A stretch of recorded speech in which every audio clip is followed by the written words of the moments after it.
সাফল্য পাবেন, তবে আপনার চোখ কান খোলা রাখা উচিত এবং কাউকে অন্ধভাবে বিশ্বাস করা থেকে কিন্তু এই জানুয়ারি 2026-এ এড়িয়ে চলা উচিত।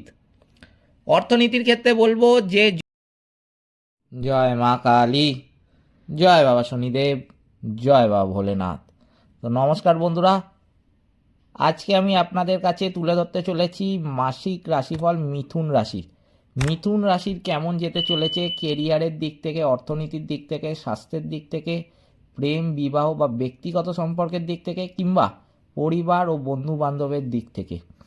আর কি কি করতে হবে এই মিথুন রাশির এই জানুয়ারি মাসে, সেটাও কিন্তু আমি তুলে ধরবো আজকের এই ভিডিওর মাধ্যমে। তাই জন্য আজকের ভিডিওটা কিন্তু খুবই গুরুত্বপূর্ণ হতে চলেছে মিথুন রাশির জন্য। 2026 সালের জানুয়ারি মাস কেমন হতে চলেছে।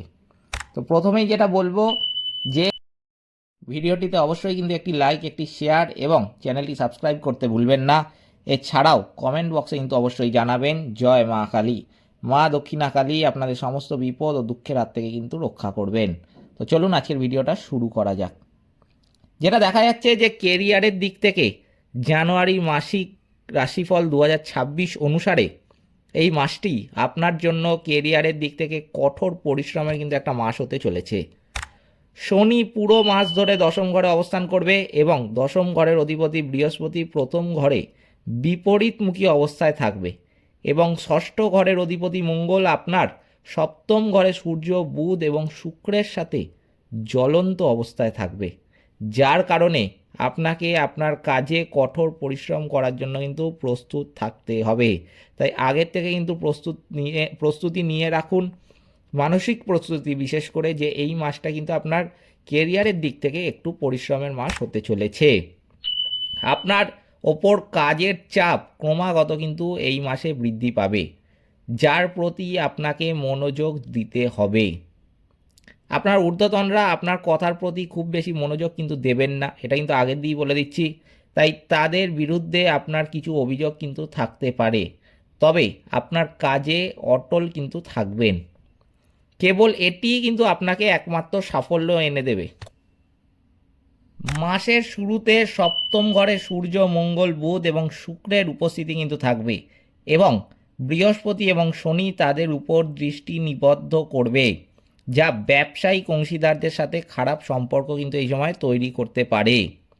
সেই সম্পর্কগুলি উন্নত করতে হবে, অন্যথায় ব্যবসায় উত্থান পতন হবে এই মাসে, সেটা কিন্তু আগের দিয়ে আমি বলে দিচ্ছি, এবং সমস্যাও কিন্তু দেখা দেবে।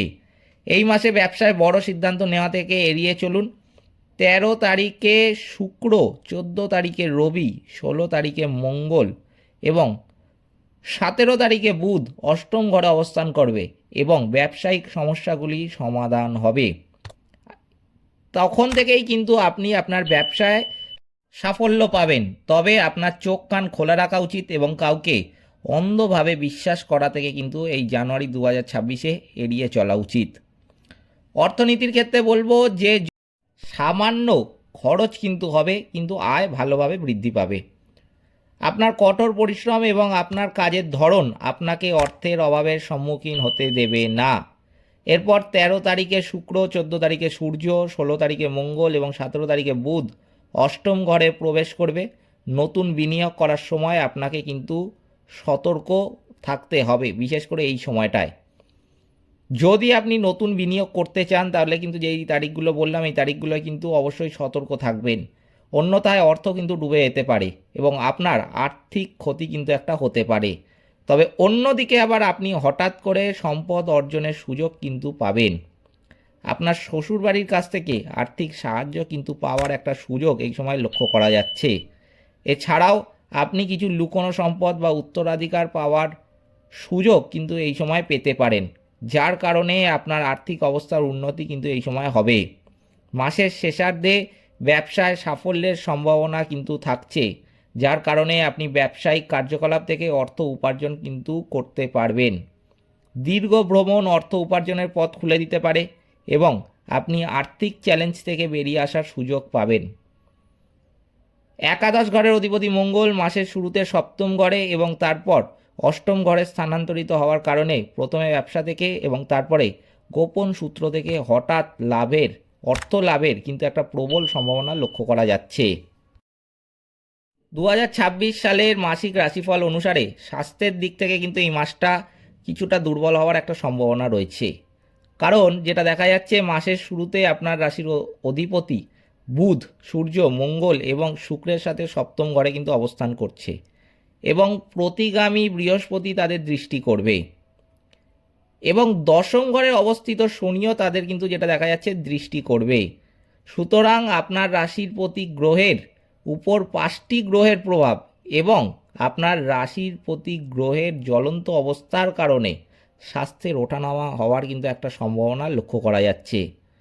মাসের শেষের দিকেও 4টি গ্রহ সূর্য, মঙ্গল, বুধ এবং শুক্র অষ্টম ঘরে থাকবে, যা আপনার স্বাস্থ্য সমস্যা কিন্তু আরেকটু বাড়িয়ে তুলতে পারে। আপনার দৈনন্দিন জীবন, আপনার রুটিন এবং আপনার খাদ্যাভ্যাসে আপনাকে খুব সতর্ক কিন্তু থাকতে হবে এই সময়। আপনি যদি সুশৃঙ্খল জীবনযাপন না করেন, আপনার খাদ্যাভ্যাসের প্রতি যদি মনোযোগ না দেন এবং প্রচুর বাইরের খাবার খান, তাহলে স্বাস্থ্য সমস্যা কিন্তু এই মাসে আরও বাড়বে। এই মাসে পেটের সমস্যা, অগ্নি উপাদান বৃদ্ধির কারণে পিত্ত প্রকৃতির সমস্যা এবং শারীরিক আঘাত কিন্তু দেখা দিতে পারে। মাসের শেষার্ধে খুব সাবধানে কিন্তু গাড়ি চালাতে হবে।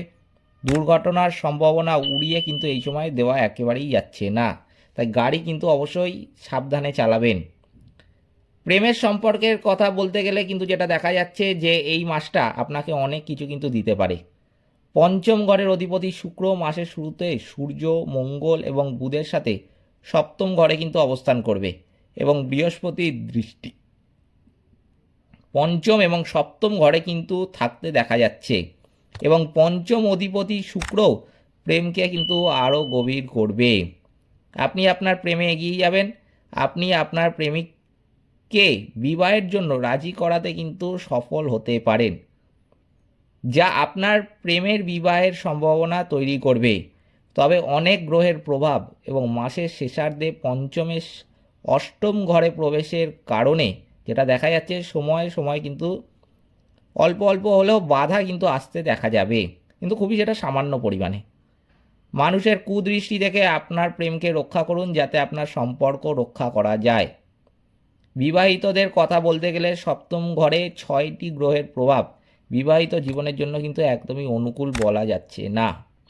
স্বামী বা স্ত্রী এবং আপনার স্বাস্থ্যগত সমস্যার সম্মুখীন কিন্তু হওয়ার একটা সম্ভাবনা এই সময় লক্ষ্য করা যাচ্ছে। আপনার মধ্যে মত পার্থক্যও কিন্তু হতে পারে, যা বৈবাহিক জীবনে তিক্ততার সৃষ্টি করবে। আপনাকে এই সময় সতর্ক থাকতে হবে অবশ্যই। মাসের শেষার্ধে অষ্টম ঘরে 4টি গ্রহের প্রভাব শ্বশুরবাড়ির সাথে সম্পর্কের উত্থান পতন আনতে পারে, তবে স্বামী স্ত্রীর সাথে সম্পর্কের উন্নতি কিন্তু শুরু করবে। জানুয়ারি মাসিক রাশিফল 2026 অনুসারে আপনার পারিবারিক জীবনের দিকে যদি তাকাই, তাহলে কিন্তু বলবো যে মাসের শুরুতে মঙ্গল দ্বিতীয় ঘরে দৃষ্টিপাত করবে এবং মাসের শেষার্ধে সমস্ত গ্রহ সূর্য, মঙ্গল, বুধ এবং শুক্র আপনার দ্বিতীয় ঘরে দৃষ্টিপাত করবে, যার কারণে পরিবারের সদস্যদের সাথে অনেক বিষয় কিন্তু তর্ক হতে পারে। তবে কিছু ভালো জিনিসও থাকবে, যা পরিবারের সুখও কিন্তু বয়ে আনবে। বিবাহ বা কোনো শুভ অনুষ্ঠানের পরিস্থিতিও কিন্তু এই সময় তৈরি হতে পারে। আপনার পরিবারের সদস্যদের এবং আপনার শ্বশুরবাড়ির মধ্যে সম্প্রীতি বৃদ্ধি পেতে পারে। তবে যেটা দেখা যাচ্ছে এর মধ্যে কিছু তিক্ত বিষয়ও কিন্তু একটু আসতে পারে।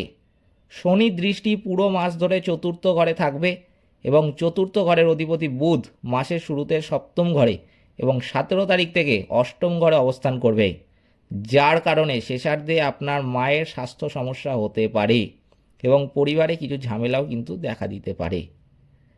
আপনি আপনার বুদ্ধি দিয়ে এটি পরিচালনা করতে সক্ষম হতে পারেন, তবে এর জন্য আপনাকে ক্রমাগত কিন্তু প্রচেষ্টা করতে হবে। তৃতীয় ঘরে কেতুর উপস্থিতির কারণে ভাই বোনদের ছোটোখাটো সমস্যার সম্মুখীন হতে হবে। মঙ্গল গ্রহ অষ্টম ঘরে প্রবেশ করার কারণে আপনার ভাইয়ের শেষার্ধে স্বাস্থ্য সম্পর্কিত সমস্যা বা শারীরিক সমস্যার সম্মুখীন কিন্তু হতে পারে, তাই আপনাকে কিন্তু তাদের যত্ন নিতে হবে। আমি কিন্তু প্রথমেই বলবো যে প্রতিদিন শ্রী বিষ্ণু সহস্রনাম স্তোত্র অবশ্যই কিন্তু পাঠ করবেন। মঙ্গলবার দিন রক্তদান করা উচিত। শনিবার ভগবান শনিদেব পুজো কিন্তু করবেন শনিবার দিন।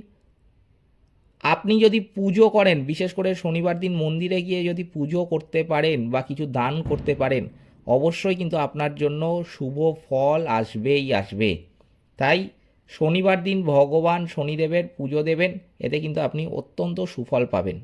আর বৃহস্পতিবার দিন পিপল গাছ স্পর্শ না করে জল নিবেদন করলে কিন্তু আপনি অনেকটাই উপকার পাবেন। এই টোটকাগুলো বা পরামর্শগুলো মেনে চলতে পারলে আপনার জীবনে কিন্তু অনেক সমস্যার সমাধান আপনি নিজেই দেখতে পেয়ে যাবেন। বাকি কেমন যাবে জানুয়ারি 2026 তা তো আমি আপনাদের কাছে তুলেই ধরলাম। এই ছিল আজকের ভিডিওটিতে অবশ্যই কিন্তু একটি লাইক, একটি শেয়ার এবং চ্যানেলটিকে সাবস্ক্রাইব করতে কিন্তু ভুলবেন না। এছাড়াও কমেন্ট বক্সে কিন্তু অবশ্যই জানাবেন জয় মা কালী। মা দক্ষিণা কালী আপনাদের সমস্ত বিপদ ও দুঃখের হাত থেকে কিন্তু রক্ষা করবেন। সকলে ভালো থাকবেন, সুস্থ থাকবেন। নমস্কার।